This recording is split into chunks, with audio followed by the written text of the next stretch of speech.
My name is Sinto John. I work for RAK Ceramics as a sales executive. I'm a Christian and a strong believer in Jesus Christ as my God. I am well aware that all Muslims do consider Jesus Christ to a high regard as a prophet. My question is regarding the issue on prohibition of pork in Islam. My first question is, do you consider all the words of Jesus and the miracles performed by Jesus as mentioned in the Bible? And if so, let me explain to you one thing. The premise in which Christians believe that pork or no food is prohibited is from the gospel when Jesus says that whatever comes into you goes out of you, but what comes from your heart is what makes a man pure or impure. So if you consider that, then why do you think, and if you consider Jesus as a prophet, then why do you say that pork is prohibited in Islam? And if not, what do you think Jesus meant by when he said that? Before I answer the question, I'd like to welcome the chairman of the Dubai International Holy Quran Award, Mr. Ibrahim Bumala, and also the deputy chairman, Dr. Saeed, for giving us a wonderful opportunity and making us available this hall till so late also, mashallah. I'd like to thank him. And I pray to Almighty God that He gives more opportunity for people of Dubai to hear such lectures, and so that more and more people get hidayah. And inshallah, the thawab of the people accepting Islam will also go to the Dubai International Quran Award, inshallah. To Dr. Ibrahim Bumala and also to Sheikh Muhammad, inshallah. The brother asked the question that, do I believe in the miracles of Jesus Christ mentioned in the Bible? Brother, I believe whatever is mentioned in the Bible, if it matches with the Quran, I believe in it. If it goes against the Quran, I disbelieve in it. If it does not go against, does not match, it is ambiguous. Whatever is matching with the Quran, I believe in it. As far as the second part of the question is concerned, that you say regarding the prohibition of pork, it has been nullified because Jesus Christ, peace be upon him, says, whatever comes in to you goes out, and main thing is from your heart. How does this nullify? You fail to realize that means you are not reading the Bible. Jesus Christ, peace be upon him, said in the Gospel of Matthew, chapter number 5, verse number 17 to 20, it says, think not that I have come to destroy the law of the prophets. I have come not to destroy but to fulfill. I have come not to destroy but to fulfill. Whosoever shall break one jot or tittle from the law, he will be called least in the kingdom of heaven. That means you cannot break one jot or tittle from the law. That's what Jesus Christ, peace be upon him, says. Now you pick up another verse and says, what comes into you goes out, what is from your heart, you can have pork. Where does it mean you can have pork? You're contradicting your God, Jesus Christ, peace be upon him. It says, think not that I have come to destroy the law of the prophets. I have come not to destroy but to fulfill. Unless the heavens and the earth pass away, not one jot or tittle can pass away from the law until they are fulfilled. And whosoever shall break one law or tittle, he shall be called least in the kingdom of heaven. Whosoever shall keep it and teach men the same, they shall be called great in the kingdom of heaven. Unless your righteousness exceeds the righteousness of the scribes and the Pharisees, in no way shall you enter the kingdom of heaven. So if you want to go to Jannah, you have to be better than the Jews. You have to follow each and every commandment of Moses, peace be upon him. This is the teachings of Jesus Christ. Gospel of Matthew, chapter number 5, verse number 17 to 20. Okay, if that is so, then what do you think he meant when he said that whatever you eat comes in, whatever comes in out and goes out of you, what is from your heart is what decides what is pure or impure? It is simple. What comes in goes out. What's the problem in that? No, whatever you eat goes out. Is there any problem in that? No, it was asked in relevance when Jesus' disciples were questioned by the Jews that why are they not following the traditional ceremony of washing their hands before eating food. That's when Jesus replied that don't you understand that what you eat doesn't matter if it is pure or impure. What you eat, it goes into you and comes out of you. He didn't say it doesn't matter what you're eating is pure and impure. That's your saying. It's not mentioned in the Bible that way. No, it is mentioned in the Bible that what you Does it say that whether what you're eating is pure or impure doesn't matter? Does it say that? No, it doesn't say. I'm sorry. So please don't put your words in the Bible, please. Fine. But what I'm quoting is verbatim. Fine. You can check up. I'm quoting from my memory. I don't have the Bible in front of me. But you're saying, you're putting your words into the Bible. No, but he definitely said that what you eat comes out of you. Of course, what you eat has to come out. What you eat has to come out. We are human beings. He wouldn't simply state that for, I don't know, for no man's sake. It is simple. What you eat comes out simple. Your heart means it is from your heart. That means your heart should follow the commandment. No, Because what Jesus he- Christ, peace be upon him, said earlier, don't break one jot or tittle. So if your heart is in it, you will not break a single jot or tittle. Simple explanation. Fine, you but don't he have to was- be a doctor of divinity.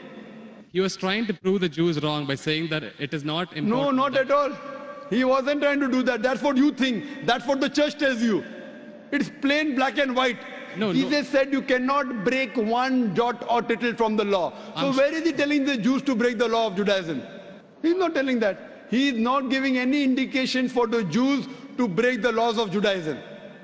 He is telling them to obey. It is your understanding of the Bible. Nowhere does the Bible say that. He did think that the Jews were not completely obeying the laws. They had- Correct, I agree with you. They were not completely obeying because they did not believe in the fulfillment of the Messiah. Because the Jewish scripture says there's a Messiah to come. We Muslims, we believe in it. The Jews don't believe. So he was trying to explain to them, I am the Messiah. But that doesn't mean he was trying to break the laws of the Jews. He was trying to fulfill. Think not that I have come to destroy the law of the prophets. I have come not to destroy but to fulfill. Simple. I am asking you, do you have pork, brother? I'm sorry? Do you have pork?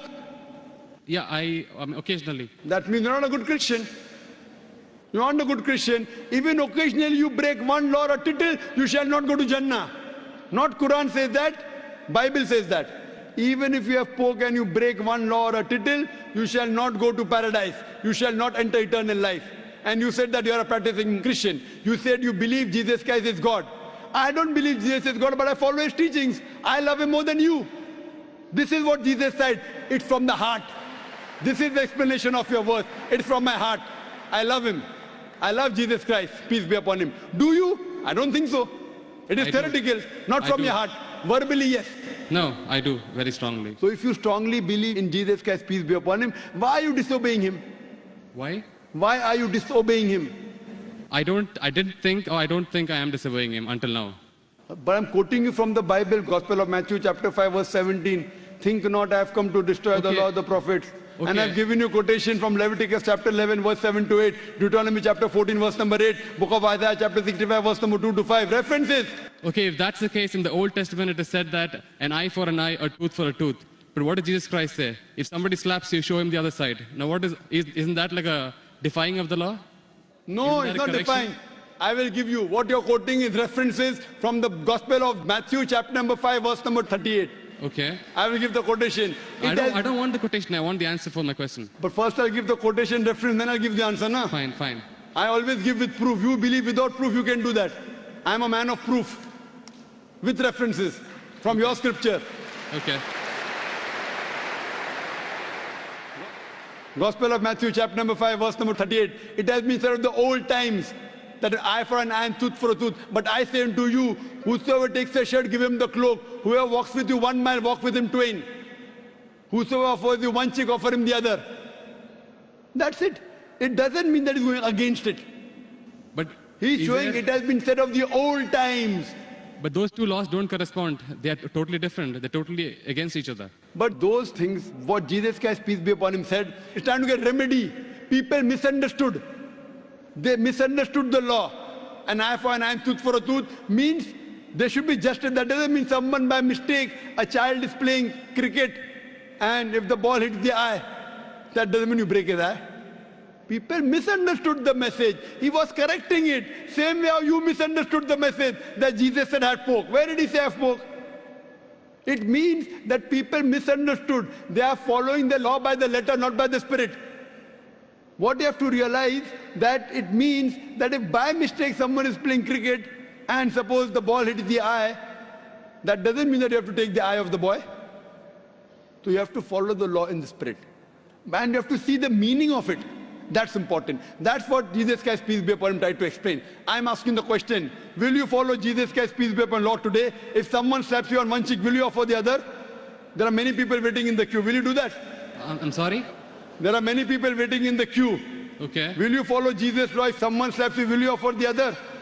No, but that is wrong then. According to me, it is wrong. According to you, it is correct, na? You believe Jesus Christ is your God, peace be upon him. Yes. If someone slaps you, will you offer the other? So you can come on the stage here. We'll have many people slapping you. I didn't understand actually. It's not clear. That verse of the Bible also says someone slaps you on one cheek, offer the other. Yeah. Do you believe in that law? I do, yes. So if someone slaps you, will you offer the other cheek? Exactly. If I don't, that means I'm disobeying his laws. That's it. Okay, suppose if I tell that from today, everyone will come and hit you on the cheek. Maybe once or twice you'll offer. Will you offer always? Well, that depends on my depth of the faith. I mean, if I'm really strong believer, then I would definitely offer. Is any Christian worth the name born today who will keep on offering his cheek? I have not met anyone. Do you agree that 30,000 people here, 30,000 slaps, will you take? But believe me, there are really true believers who would. I am asking you, will you leave us as others? Will you? I don't know. That means not a believer. That's I what don't we know is the realize it question. is. I don't know is the Therefore, answer. what we realize that every prophet came and for remedy. Today, Muhammad Sallallahu Alaihi Wasallam has come. And he said, depending upon the situation, if it is by mistake, an eye for an eye, tooth for a tooth is wrong. If it is required, sometimes you can offer your cheek, but not always. If you offer the cheek, where is justice? If that way someone kills you, you allow them to kill again. Is this justice? It's not justice at all. Depending upon the situation, you have to keep on changing. Therefore, I say that I believe in the teachings of Jesus Christ, peace be upon him, which match with the Quran. If it doesn't match with the Quran, what I say, it's an interpolation, it's a concoction, it's a fabrication. Because everything written in the Bible is not the word of God. According to scholars of Christianity, they say there are many interpolations in the Bible, there are many concoctions, there are many fabrications. According to Christian journals, they say there are 50,000 errors in the Bible. How many? 50,000. So therefore, I don't consider Bible to be the word of God. There are many unscientific things mentioned in the Bible. If you read the book of Genesis, I can give a lecture only on the contradictions, on unscientific things. I don't consider word of God. Do you consider Bible to be the word of God? Yes. Okay. Now, do in the book of Genesis, chapter number 1, Yes. verse number 16, it says, Almighty God created two lights. The greater light, the sun, to rule the day, the lesser light, the moon, to rule the night. Bible says the light of the moon is its own light. Do you believe in that? The light of the moon is? Is its own light. Do you believe in that? No. That we don't believe in the Bible. Bible says in the book of Genesis, chapter number 1, verse number 14, Almighty God, He created the earth on the third day, created the sun on the fourth day. That means the earth and vegetables came before and sun came later on. Do you know science, brother?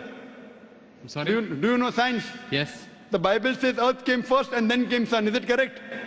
I don't know. No. Scientifically, is it correct? The earth came first and? Then the sun came. Earth came on the third day, sun came on the fourth day. Is it possible?